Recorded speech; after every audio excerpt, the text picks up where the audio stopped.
ہماری معاشرتی برائیوں میں سے ایک جو بڑی برائی ہے وہ حسد ہے، اور حسد اللہ کے فیصلوں کو چیلنج کرنے کا نام ہے۔ آج کا ہمارا موضوع اسی موضوع پہ بات ہوگی کہ اس وقت اگر آپ دیکھیں گے تو ہمارے بالخصوص جو خاندان کے تعلقات ہیں، دوست احباب کے جو دوستیاں ہیں، رشتہ داریاں ہیں، وہ اگر ختم ہو رہی ہیں تو اس کے پیچھے معاشرتی ایک برائی نظر آئے گی، اور وہ ہے حسد۔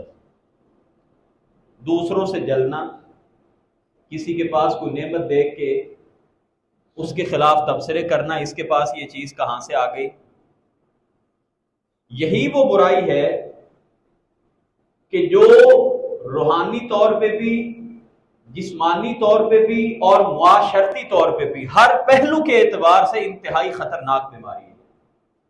دیکھیں، بعض گناہ ایسے ہوتے ہیں کہ انسان روحانی طور پہ اللہ سے دور ہو جاتا ہے، اس سے معاشرتی طور پہ کوئی اتنے زیادہ نقصان نہیں ہوتے، یا آپ کو جسمانی طور پر بھی کوئی نقصان نہیں ہوتا، مگر حسد ان گناہ کبیرہ میں سے ہے کہ انسان دوسروں کا تو نقصان نہیں کر پاتا مگر اپنا نقصان وہ ضرور کر لیتا ہے۔ یہی وہ پہلا گناہ ہے کہ جو آسمانوں میں ابلیس نے کیا، یہی وہ پہلا گناہ ہے جو زمین پہ حضرت آدم کے بیٹے قابیل نے اپنے بھائی حابیل کو قتل کر کے کیا، اور قیامت تک کے لیے جتنے بھی قتل ہونے ہیں ان کے پیچھے بھی آپ کو حسد ہی نظر آئے گا۔ یہی حسد تھا کہ برادران یوسف علیہ السلام نے اپنے سگے بھائی یوسف کو جا کے کنویں میں ڈال کے آ گئے۔ تو جب تک ہمارے اندر حسد رہتا ہے، سامعین مکرم یہ بات بخوبی سمجھ لیجیے کہ بڑی بڑی عبادات ہونے کے باوجود، بہت سارے امور خیر سر انجام دینے کے باوجود، ہم نیکی کے اس فلسفے کو، اس تصور کو نہیں پا سکتے جو دین اسلام نے ہم سے تقاضا کیا ہے۔ اسی لیے آپ دیکھیں کہ 20 احادیث ایسی ہیں، اللہ کے رسول علیہ السلام نے فرمایا لا تحاسدوا، حسد نہیں کرنا، اور ایاکم والحسد، حسد سے بچتے رہنا، فإن الحسد یأکل الحسنات کما تأکل النار الحطب، حسد سے بچتے رہو، حسد نیکیوں کو ایسے کھا جاتا ہے جس طرح لکڑی کو آگ کھا جاتی ہے۔ یہ حدیث مبارک ہے۔ نیکیوں کو آپ بچانا چاہتے ہیں تو حسد سے بچ جائیں، ورنہ حسد نیکیوں کو ایسے کھا پی جاتا ہے جس طرح سے لکڑی کو آگ کھا جاتی ہے۔ قرآن کریم میں اللہ تعالیٰ نے جہاں پہ بھی حسد کی آیتیں بیان کی ہیں، ان تمام کو سامنے رکھتے ہوئے یہ بات سمجھ آتی ہے کہ اللہ نے جہاں بھی حسد کا تذکرہ کیا ہے، یا تو کفار کے بارے میں کیا ہے، یا یہودیوں کے بارے میں کیا ہے، یا عیسائیوں اور مشرکین کے بارے میں کیا ہے، کہیں پہ اللہ تعالیٰ نے یہ اہل ایمان کے بارے میں حسد کا تذکرہ نہیں کیا ہے کہ مسلمان ہو کہ اس کے دل میں حسد ہو۔ اللہ کے رسول علیہ السلام کے دور کے جو یہودی تھے بھی حسد کیا کرتے تھے، تو اللہ تعالیٰ نے ان کے جواب میں فرمایا ام یحسدون الناس علی ما آتاهم اللہ من فضل، کیا یہ لوگ اے پیارے حبیب جو آپ کو اللہ نے فضل دیا ہے اس پہ حسد کرتے ہیں۔ اسی طرح دوسرے مقام پہ فرمایا ود کثیر من اہل الکتاب لو یردونکم من بعد ایمانکم کفارا، اہل کتاب یعنی یہود و نصارہ میں سے بہت سے لوگ یہ بات پسند کرتے ہیں کہ آپ کو ایمان کے بعد دوبارہ کفر کی طرف لوٹا دیں، حسدا من عند انفسہم، ان کے نفسوں میں آپ کے بارے یہ حسد ہے کہ یہ رسالت و نبوت تو اللہ نے بنی اسرائیل میں اللہ کو عطا کرنی چاہیے تھی، یہ بنی اسماعیل میں کیسے اللہ نے عطا کر دی۔ پورے قرآن پاک میں اللہ تعالیٰ نے جہاں بھی تذکرہ کیا ہے تو حسد جیسے قبیح عمل، کبیرہ گناہ کا تعلق غیر مسلموں کے ساتھ جڑا ہے۔ بندہ مومن، بندہ مسلم، اس سے یہ بات تصور ہی نہیں کی جاتی کہ وہ حسد کرے گا، کیونکہ حسد کرنا یہ دراصل اللہ کے فیصلوں کو چیلنج کرنا ہے، اللہ کو خالق اور مالک نہ ماننا ہے، اور تقدیر پر ایمان اور یقین نہ رکھنے کا دوسرا نام حسد ہے۔ اب ذرا قرآن کریم میں یہ اس قدر بڑی برائی ہے کہ ہمیں حکم دیا ہے کہ اللہ سے حسد کی پناہ مانگا کرو، حاسد لوگوں سے اللہ کی پناہ مانگا کرو۔ نبی کریم علیہ السلام پر جو سورہ فلق نازل ہوئی، جنات، جادو ٹونے اور یہ جو اس وقت ہمارے ہاں چیزیں چل رہی ہیں معاشرتی طور پہ، جادو کر دینا اور کئی اس کی شکلیں ہیں، اپنا بغض مارنے کے لیے اور انتقامی آگ کو ٹھنڈا کرنے کے لیے، وہ بھی دراصل حسد ہی کی مختلف صورتیں ہیں۔ اس لیے جو آخری 2 صورتیں ہیں یہ صبح و شام پڑھنے کی، بلکہ جو تینوں صورتیں ہیں یہ ہمیں تلقین کی گئی ہے کہ صبح و شام ان کو آپ باقاعدگی سے 3 مرتبہ پڑھا کریں۔ جو آخری دونوں صورتیں ہیں ان کا تو نام ہی معوذتین ہے، یعنی جادو وغیرہ سے پناہ میں رکھنے والی 2 صورتیں، اللہ تعالیٰ سے انسان کو پناہ میں رکھنے والی 2 صورتیں۔ وَمِن شَرِّ حَاسِدٍ إِذَا حَسَدَ، وَمِن شَرِّ حَاسِدٍ إِذَا حَسَدَ، اللہ تعالیٰ سے انسان جن باتوں کی پناہ مانگتا ہے ان میں سے ایک یہ بھی ہے کہ اللہ میں آپ سے ہر حاسد کے حسد سے پناہ مانگتا ہوں۔ تو یہ اللہ تعالیٰ نے اپنے پیارے حبیب کو حکم دیا ہے، اور پھر ہماری کیا مجال ہے؟ ہمارے تو سارے معاملات میں پھر ریاکاری بھی ہماری زندگی میں بڑی ہے۔ جتنے ہم چیزوں کی نمائش کرتے ہیں اتنا لوگوں کے حسد میں اضافہ ہوتا ہے۔ امام ابن قیم رحمۃ اللہ علیہ کا ایک قول ہے کہ جب اللہ ان کو کوئی نعمتیں عطا کرتا تھا تو وہ لوگوں کو نہیں بتایا کرتے تھے۔ ایک ان کا واقعہ بڑا عجیب ملتا ہے کہ ان کے ہاں بیٹا پیدا ہوا اور کئی سال گزر گئے، انہوں نے اپنی کلاس میں یا اپنے دوستوں کو نہیں بتایا کہ اللہ نے میرے ہاں اولاد دی ہے۔ تو کئی سالوں کے بعد دیکھا کہ امام صاحب کے ساتھ ایک بچہ ہے 4-5 سال کا، اور وہ آگے ہے درسگاہ میں۔ تو کسی نے پوچھ لیا کہ یہ بچہ کون ہے، تو انہوں نے کہا میرا بیٹا ہے۔ تو انہوں نے کہا ہمیں تو پتہ ہی کوئی نہیں آپ کے یہاں بیٹا ہوا ہے۔ تو انہوں نے کہا میں نے اس لیے نہیں بتایا کہ کہیں پہ میرے بیٹے پر کوئی حسد یا کوئی نظر بد نہ لگ جائے۔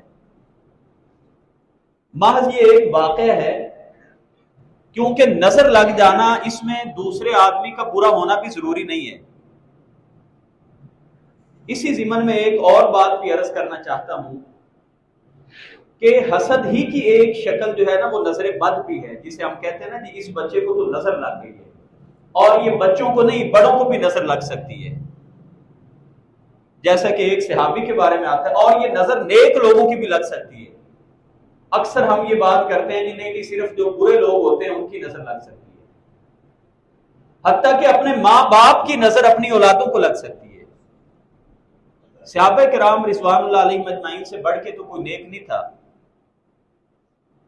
تو ایک حدیث پاک میں آتا ہے کہ حضرت عامر بن ربیعہ رضی اللہ عنہ نے ایک صحابی جن کا نام سہل بن حنیف تھا رضی اللہ عنہ، وہ نہا رہے تھے باہر کسی تالاب میں، جیسے اس دور میں تو آج کی طرح سسٹم نہیں ہوتا تھا نہانے کا، تو نہا رہے تھے اور ان کی جو چھاتی تھی یہ کھلی ہوئی تھی۔ تو انہوں نے دیکھتے ساتھ ہی کہا کہ کیا خوبصورت جوان ہے۔ تو سہل بن حنیف رضی اللہ تعالیٰ عنہ وہیں پہ بے ہوش ہو کے گر پڑے۔ نبی کریم علیہ السلام کو جا کے اطلاع دی گئی، آپ تشریف لائے۔ آپ نے ان کی فیملی سے پوچھا کہ تمہارا شک کس پہ ہے؟ انہوں نے کہا عامر بن ربیعہ پہ ہے۔ آپ سارے معاملے کو دیکھ لے، آپ نے ادراک کر لیا، آپ نے عامر بن ربیعہ کو بلایا اور آپ نے کہا عامر بھلا کوئی اپنے بھائیوں کو اس طرح سے بھی قتل کرتا ہے؟ تو پھر آپ نے عامر کو حکم دیا کہ وضو کرو اور وضو کا بچا ہوا پانی سہل بن حنیف پہ ڈال دو۔ یہ عمل ہوا اور وہ ٹھیک ہو گئے۔ یہ جس پہ نظر بد لگ جائے تو اس کا یہ علاج ہے، مسنون طریقہ جو ہے کہ جس کی نظر لگی ہے اس سے وضو کرائیں اور وضو کا بچا ہوا پانی اس پہ ڈال دیا جائے۔ حدیث پاک میں یہ صحیح ترین روایت ہے۔ یہ تو تب ہے کہ جب ہمیں پتہ چل جائے کہ فلاں آدمی کی نظر لگی ہے۔ تو اگر نہ پتہ چلے تو پھر وہی دعائیں ہیں، یا بعض اہل علم نے کہا ہے کہ کسی بھی نیک آدمی کے وضو کا بچا ہوا پانی بھی اس پہ ڈالا جا سکتا ہے۔ تو میں یہ عرض کر رہا ہوں کہ حاسدین سے ہمیں ہر وقت پناہ مانگنی چاہیے، نظر بد سے ہمیں ہر وقت پناہ مانگنی چاہیے۔ اللہ کے رسول علیہ السلام جب بیمار ہوئے تو اللہ کے رسول علیہ السلام پہ سیدنا جبریل امین علیہ السلام نے جو آ کے دعا پڑھی تھی نا، اس میں بھی یہ الفاظ تھے، بسم اللہ ارقیک من کل شیء یؤذیک، اللہ کا نام لے کے میں آپ پہ دم کر رہا ہوں تاکہ آپ ہر تکلیف دہ چیز سے، موذی چیز سے آپ محفوظ ہو جائیں، من کل حسد حاسد ومن کل عین، اور آپ کو میں دم کر رہا ہوں کہ آپ ہر حسد کرنے والے سے محفوظ رہیں اور ہر نظر بد سے محفوظ رہیں۔ اللہ یشفیک، اے پیارے حبیب اللہ آپ کو صحت دے، تو آپ ٹھیک ہو گئے۔ آپ کو انہوں نے بھی جو دعا مانگ کے جو آپ کو دم کیا، اس میں بھی یہ دو ہی باتیں تھیں، یعنی آپ کو اللہ تعالیٰ حاسدین سے محفوظ رکھے اور اللہ تعالیٰ آپ کو بری نظر سے، نظر بد سے بھی اللہ تعالیٰ آپ کو محفوظ رکھے۔ تو ہمیں ایک تو یہ ہے کہ اپنا اہتمام کرنے کے لیے، نظر بد سے بچاؤ کے لیے خود بھی دعائیں پڑھنی چاہیے نظر سے بچنے والی، اور اپنے بچوں کو بھی یہ دعائیں پڑھ کے ان کو دم کر کے گھر سے باہر بھیجنا چاہیے۔ حسد انسان کے دل میں آنے کی ایک بڑی جو وجہ ہے وہ دوسروں سے زیادہ بڑائی برتری، دوسروں پر تفاخر حاصل کرنے کے لیے نعمتوں کو دیکھ کے اچھا اس کے پاس یہ چیز ہے میرے پاس بھی آئے تاکہ میرا بھی مقام بلند و بالا ہو، میں بھی اچھی زندگی گزار سکوں۔ نبی کریم علیہ السلام نے ایک حدیث پاک میں فرمایا کہ تمہارے اندر بھی ایک مرض ایسا آ گیا ہے کہ جو سابقہ امتوں میں بھی تھا، تمہارے اندر بھی، یہ جامع ترمذی شریف کی 2510 نمبر روایت ہے، تمہارے اندر اگلی امتوں کا ایک ایسا مرض گھس آیا ہے کہ جس نے سابقہ امتوں کو بھی تباہ کر دیا تھا۔ آپ سے عرض کیا گیا کہ وہ کون سی بات ہے، وہ کون سا مرض ہے؟ تو رسول مہربان علیہ السلام نے فرمایا کہ الحسد والبغضاء ہی الحالقہ، حسد اور بغض، کینہ، غصہ، یہ مونڈ دینے والا ہے، مونڈ دینے والا، جیسے کوئی ٹلٹ کرائی جاتی ہے، یہ حلق کر دینے والا ہے۔ پھر آپ نے فرمایا لا اقول تحلق الشعر، میں یہ نہیں کہہ رہا کہ حسد اور بغض یہ بالوں کو مونڈتا ہے، ولیکن تحلق الدین، لیکن یہ دین کو مونڈ دیتا ہے۔ جس طرح اس طرح پھیرنے سے بال ختم ہو جاتے ہیں، یہ اللہ کے رسول علیہ السلام نے فرمایا کہ حسد بھی دین کا ایسے ہی خاتمہ کر دیتا ہے۔ اور انسان کا حسد سے دل پاک ہو جانا یہ جنتی ہونے کی گارنٹی ہے۔ نبی کریم علیہ السلام مسجد نبوی میں بیٹھے ہوئے ہیں، ایک صحابی آتے ہیں اور سعد بن مالک رضی اللہ تعالیٰ عنہ، صحابہ کہتے ہیں عام سے لباس پہنا ہوا ہے، جوتے اٹھا کے وہ اپنی بغلوں کے نیچے لیتے ہیں، وضو کرتے ہیں، آ کے 2 نفل پڑھتے ہیں، واپس چلے جاتے ہیں۔ اللہ کے رسول علیہ السلام نے فرمایا کہ جس نے جنتی دیکھنا ہو ان کو دیکھ لے۔ اگلے دن پھر یہی عمل ہوا، تیسرے دن پھر یہی عمل ہوا، تینوں دن اللہ کے رسول علیہ السلام نے ایک ہی صحابی کو کہا جس نے جنتی دیکھنا ہو اس دنیا میں وہ اس صحابی کو دیکھ لے۔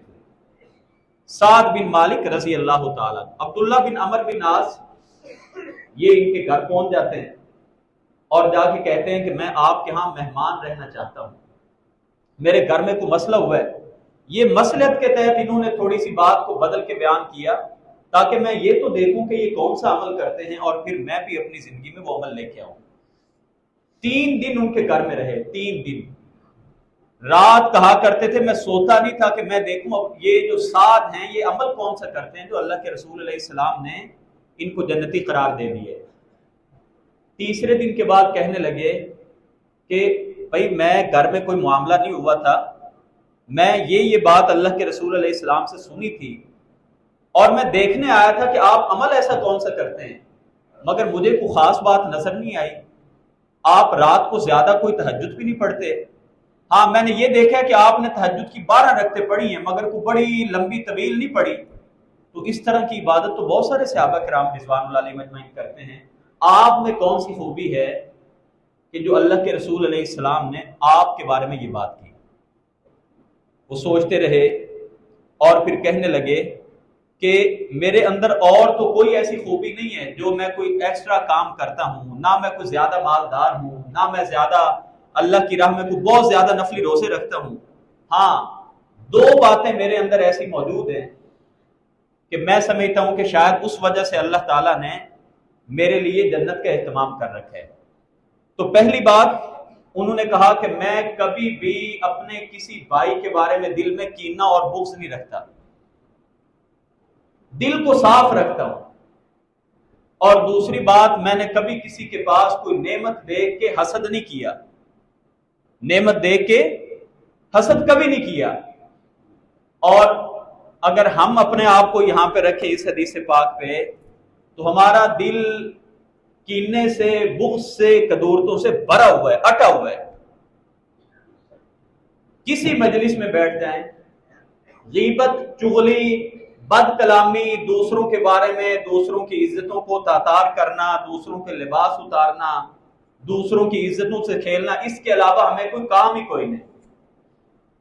اور بغض، کینہ، حسد ہی کی ایک شکل ہے۔ غیبت کرنا یہ حسد ہی کی ایک شکل ہے۔ ہم اس کے سامنے کوئی بات نہیں کرتے، اس کی عدم موجودگی میں وہ جو گند ہوتا ہے وہ ہم باہر اڈیل رہے ہوتے ہیں۔ تو انہوں نے کہا کہ میں نے کبھی اپنے دل میں بغض نہیں رکھا، حسد بھی نہیں رکھا۔ اور میں نے عرض کیا حسد کیا ہے؟ کسی کے پاس کوئی نعمت دیکھ کے یہ آرزو کرنا کہ یہ تو نعمت میرے پاس ہونی چاہیے تھی، اس کے پاس کہاں سے آ گئی، اللہ کرے اس سے چھین جائے اور یہ چیز مجھے مل جائے، یہ حسد ہے۔ اور اسی کے بارے میں اللہ کے رسول نے فرمایا حسد سے بچو، حسد نیکیوں کو اسی طرح کھا جاتا ہے جس طرح آگ لکڑی کو کھا جاتی ہے۔ اور جیسے میں نے یہ بھی عرض کیا کہ حسد کرنا دراصل اللہ کے فیصلوں کو چیلنج کرنا ہے، اپنی تقدیر کو چیلنج کرنا ہے۔ وہ کسی نے کہا، اور پھر اسی حسد کی وجہ سے ہمارے اندر انتقام کا جذبہ آتا ہے، جلتے رہتے ہیں، کڑتے رہتے ہیں۔ ہوتا کیا ہے، ہم خود ہی بلڈ پریشر کے مریض بن جاتے ہیں، خود ہی پریشانیاں لے آتے ہیں۔ تو وہ کسی نے کہا کہ حاسد حسد کی آگ میں خود ہی جلا کرے، وہ شمع کیوں بجھے جسے روشن خدا کرے۔ تو اللہ نے جس کو کوئی کرم نوازی کی ہے، آپ محنت کریں، رزق حلال کمائیں، اللہ ممکن ہے آپ کو، آپ دعا کریں، ممکن ہے اللہ تعالیٰ آپ کو وہ نعمت عطا کر دے۔ اور اگر نہیں ملتی تو پھر دوسروں کی جو نعمتیں دیکھ کے ان کے اوپر جلنا کوڑنا، یہ ہمیں ہمارے دین نے روک دی ہے۔ سامعین مکرم، ایک صورت جائز ہے جو حدیث پاک میں اللہ تعالیٰ نے، اللہ کے رسول علیہ السلام نے بیان کی کہ حسد اگر جائز ہوتا تو صرف دو باتوں میں جائز ہوتا، لیکن اس حدیث کا معنی رشک کے معنی میں کیا گیا ہے کہ دو باتوں میں رشک کرنا جائز ہے۔ یعنی انسان یہ آرزو کرے کہ کاش میرے پاس یہ نعمت اس سے زیادہ ہوتی۔ ایک فرمایا کہ انسان یہ رشک کرے کہ کاش اللہ نے مجھے علم فلاں سے زیادہ دیا ہوتا، اور دوسرا یہ آرزو کرے کہ کاش اللہ نے مجھے مال اس سے زیادہ دیا ہوتا، میں علم کو بھی اس سے زیادہ پھیلاتا، میں مال بھی اس سے زیادہ اللہ کی راہ میں خرچ کرتا۔ تو یہ حسد نہیں ہے، بلکہ یہ غیبتہ اس کو کہا گیا ہے۔ اسے آپ، جسے ہم اپنے الفاظ میں کہتے ہیں کہ ایک آرزو کرنا، اللہ سے ہم دعا کر رہے ہوتے ہیں۔ تو حضرت ابو بکر صدیق اور حضرت عمر فاروق کا یہی واقعہ ہے نا کہ نیکیوں میں آگے سے آگے بڑھنے کی سبقت کے لیے یہ آرزو کی جا سکتی ہے۔ غزوہ تبوک کے موقع پہ ایک بڑا عجیب واقعہ کتابوں میں ملتا ہے کہ سیدنا فاروق اعظم کہا کرتے تھے کہ میں ہمیشہ سوچتا تھا کہ یہ بزرگ مجھ سے ہمیشہ نیکیوں میں آگے نکل جاتے ہیں۔ حضرت ابو بکر صدیق رضی اللہ تعالی عنہ، کہا جاتا ہے کہ ان پر بڑھاپے کے اثرات زیادہ تھے۔ جیسے بعض لوگوں کو ہوتا ہے نا کہ جلدی ایج میں کچھ اثرات ہو جاتے ہیں، حتیٰ کہ سفر ہجرت میں بھی یہ سیرت کی کتابوں میں ہے کہ نبی کریم علیہ السلام جو سیدنا صدیق اکبر سے عمر میں 2 سال بڑے تھے، آپ سواری کے آگے تھے اور جناب صدیق اکبر پیچھے تھے، مگر صدیق اکبر عمر میں کم ہونے کے باوجود زیادہ بوڑھے لگتے تھے، اور نبی کریم علیہ السلام پہ جوانی کے اثرات زیادہ تھے۔ تو جو بھی آدمی سائل راستے میں ملتا تھا تو وہ نبی کریم سے پوچھنے کی بجائے وہ ابو بکر صدیق کو بڑا سمجھ کے پوچھتا تھا کہ یہ آپ کے آگے کون ہے؟ تو ابو بکر صدیق فرماتے تھے یہ مجھے رستہ بتا رہے ہیں، اور وہ سمجھتا تھا کہ شاید سواری کو رستہ بتانے والے ہیں، مگر ابو بکر صدیق کا جو مقصد ہوتا تھا وہ یہ تھا کہ یہ مجھے صراط مستقیم بتانے والے ہیں۔ تو میں یہ عرض کر رہا ہوں کہ وہ عمر میں بڑے تھے، تو عمر فاروق کہتے ہیں کہ میں نے تبوک کے موقع پہ سوچا کہ ہر موقع پہ ابو بکر یہ جو بوڑھے آدمی ہیں مجھ سے آگے نکل جاتے ہیں، آج میں نے اجر و ثواب میں ان سے آگے ہونا ہے۔ تو کہنے لگے جتنا مال تھا میں نے سارے حساب اس کے لگائے، اور میں نے کہا آدھا مال میں اللہ کی راہ میں دے رہا ہوں، اور وہ اس مال سے کہیں زیادہ تھا جو ابو بکر صدیق نے اللہ کی راہ میں دیا تھا۔ مگر ابو بکر صدیق رضی اللہ تعالیٰ عنہ انہوں نے کیا کیا، سارا مال اکٹھا کیا اور حضور کی خدمت میں لا کے پیش کر دیا۔ تو پوچھا ابو بکر صدیق سے کیا کچھ لے کے آئے ہیں؟ اللہ کے رسول گھر میں اللہ رسول کا نام ہی چھوڑ کے آئے ہیں۔ جی عمر کیا لے کے آئے ہیں؟ اللہ کے رسول آدھا مال لے کے آئے ہوں۔ فاروق اعظم رضی اللہ عنہ کہا کرتے تھے میں نے دل میں سوچ لیا عمر تو ساری زندگی ابو بکر کی سیرت کا مقابلہ نہیں کر سکتا۔ اور ابو بکر صدیق رضی اللہ عنہ کا مقام تو اس قدر زیادہ ہے، سیدہ عائشہ فرماتی ہیں کہ ایک رات ہم صحن میں بیٹھے تھے، آسمان کے تارے روشن تھے، تو نبی کریم علیہ السلام نے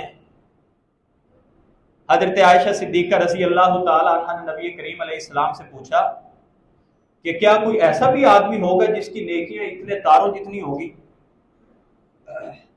تو آپ صلی اللہ علیہ وسلم نے فرمایا کہ ہاں، آپ نے کچھ نام لیے۔ عائشہ صدیقہ تھوڑی سی خفا ہوئی، وہ سمجھ رہی تھی کہ میرے ابا کا نام لیں گے۔ تو عائشہ صدیقہ نے سوال کیا کہ میرے ابا کی نیکیاں، تو فرمایا کہ عائشہ تیرے باپ ابو بکر کی جو ایک رات غار ثور میں تھی اس کی نیکیاں تو اس سے زیادہ ہیں۔ تو میں عرض کر رہا تھا کہ نیکی کے کاموں میں آگے بڑھ چڑھ کے حصہ لینا یہ حسد میں نہیں آتا، اس کی آرزو بھی کرنی چاہیے۔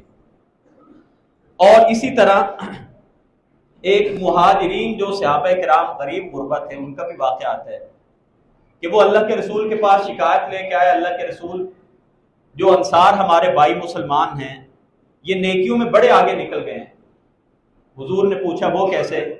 نماز ہم بھی پڑھتے ہیں اللہ کے رسول، یہ بھی پڑھتے ہیں، روزے ہم بھی رکھتے ہیں، یہ بھی رکھتے ہیں، مگر ہمیں اللہ نے مال نہیں دیا، یہ مالدار ہیں، باغات کے مالک ہیں، صدقہ کرتے ہیں، نیکیوں میں ہم سے آگے ہیں۔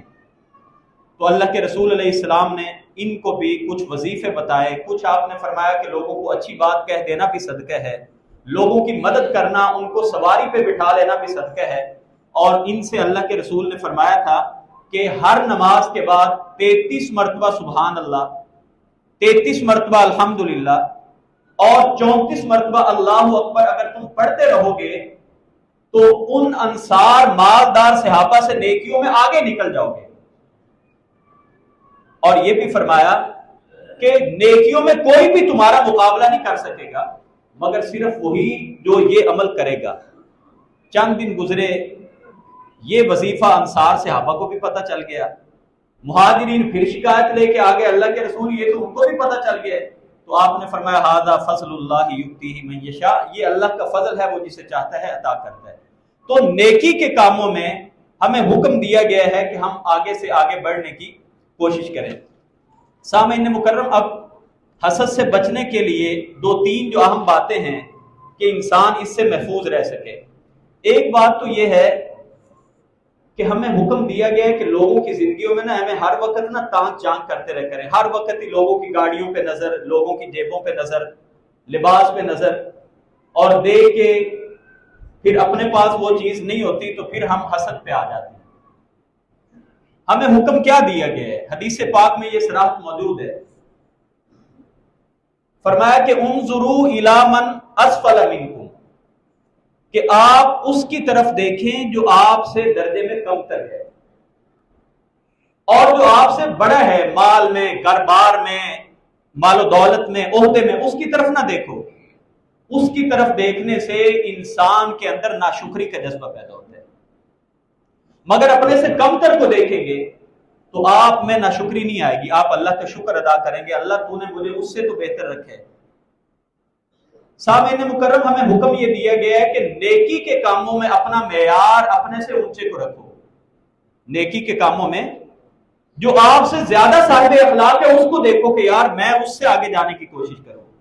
لیکن ہمارا کام یہ دونوں میں الٹ ہے. دنیا داری میں ہمیں حکم دیا گیا کہ اپنے سے کمتر کو دیکھو، ہم ہمیشہ بڑوں کو دیکھتے ہیں. اور دین داری میں کوئی کہنا جی نماز پڑھو تو ہم کہتے ہیں وہ دیکھو جی وہ تو پورے ہفتے دی ایک بھی نہیں پڑھتا. یہ ہم مثال دیتے ہیں. دین میں حکم یہ دیا گیا کہ جو زیادہ دیندار ہے، جو آپ سے زیادہ نیک ہے، اس کی تقلید کریں. اور دنیا داری کے معاملات میں جسے اللہ نے آپ سے کم تر نعمتیں دی ہیں اس کی طرف دیکھیں. اگر یہ بات ہم اپنی زندگی میں لے آئیں تو یہ یقین سے کہا جا سکتا ہے کہ ہم حسد جیسی اس لعنت سے محفوظ رہ سکتے ہیں. دوسری بات یہ ہے کہ ہمیں اللہ کی تقسیم پہ راضی رہنا چاہیے. اللہ کے رسول علیہ السلام کی ایک حدیث پاک ہے، وَرْضَ بِمَا قَسَمَ اللَّهُ لَكَ تَكُنْ أَغْنَى النَّاسِ. اللہ کی تقسیم پہ راضی ہو جاؤ، تم سب سے بڑے غنی بن جاؤ گے. اللہ کی تقسیم پہ راضی ہو جائیں، سب سے بڑے تکن اغنى الناس، تم سب سے بڑے غنی ہو جاؤ گے. اور یہ یاد رکھیں، حسد کرنے سے، لوگوں کی جیبوں پہ نظر رکھنے سے 1 روپیہ نہیں آپ کو ملے گا. یا تو فائدہ ہونا کہ چلیں جی میں کوئی آرزو کروں گا مجھے اس میں سے کچھ مل جائے، کچھ نہیں ملنا. ملنا وہی ہے جو اس اللہ رب العالمین نے ہمارے لیے لکھ دیا ہے، یا جو ہم نے محنت کر کے اسباب مہیا کرنے ہیں. نبی کریم علیہ السلام ہر نماز کے بعد ایک دعا پڑھا کرتے تھے، بڑی عظیم دعا ہے، ہمیں بھی پڑھنی چاہیے. اللہم لا مانع لما آتیت. اللہ جسے تو چیز عطا کر دے دنیا جہان مل کے اس سے روک نہیں سکتی. یہ آپ ہر نماز کے بعد پڑھتے تھے. ولا معطی لما منعت.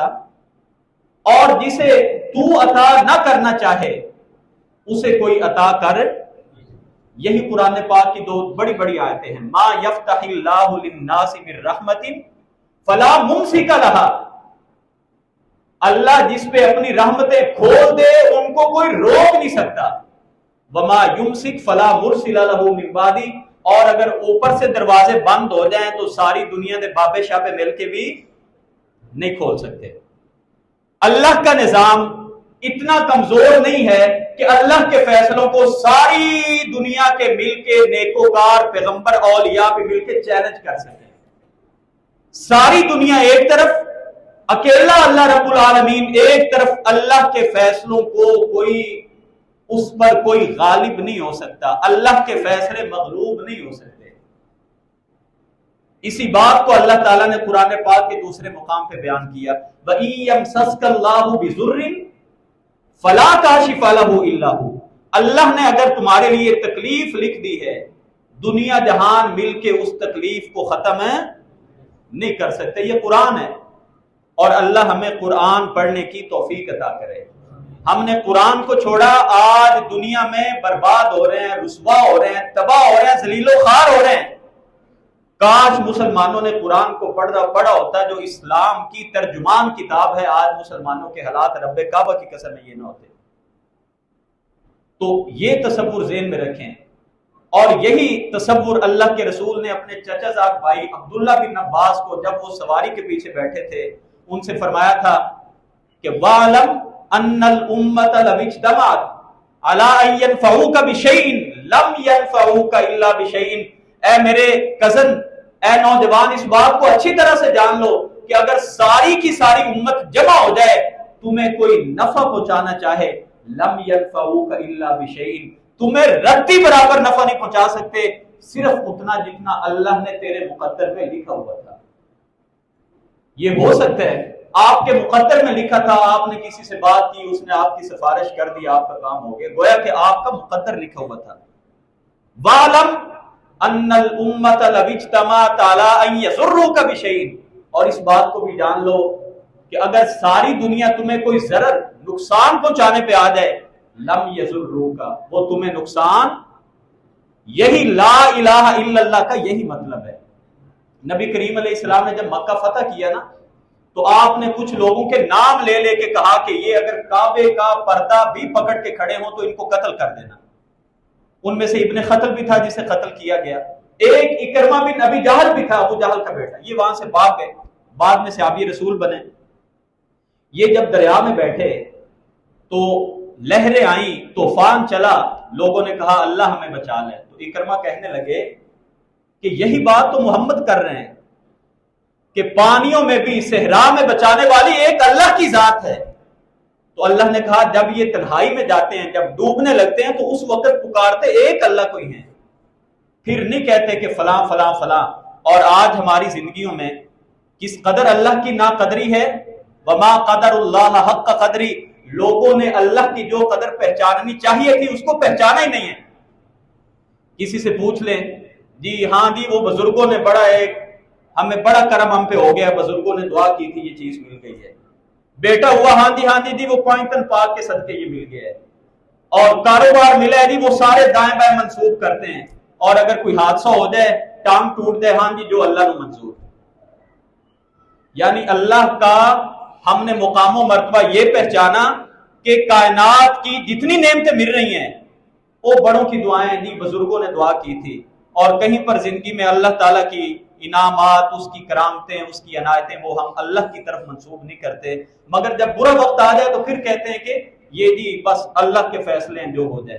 تو سامعین مکرم، ہمیں یہ طے کر لینا ہوگا کہ دنیا جہان کی کوئی بڑی سے بڑی طاقت وہ ہمیں کوئی نفع نہیں دے سکتی، کوئی نقصان نہیں پہنچا سکتی جب تک کہ اللہ کی طرف سے نفع اور نقصان لکھا ہوا نہ ہو۔ دوسری اس ضمن میں ایک جو اگلی بات ہے وہ یہ ہے کہ ہمیں محنت کے ساتھ ساتھ دعا کرنی چاہیے کہ اللہ تعالیٰ جو تو نے فلاں آدمی کو نعمت دی ہے یہ مجھے بھی عطا کر دے۔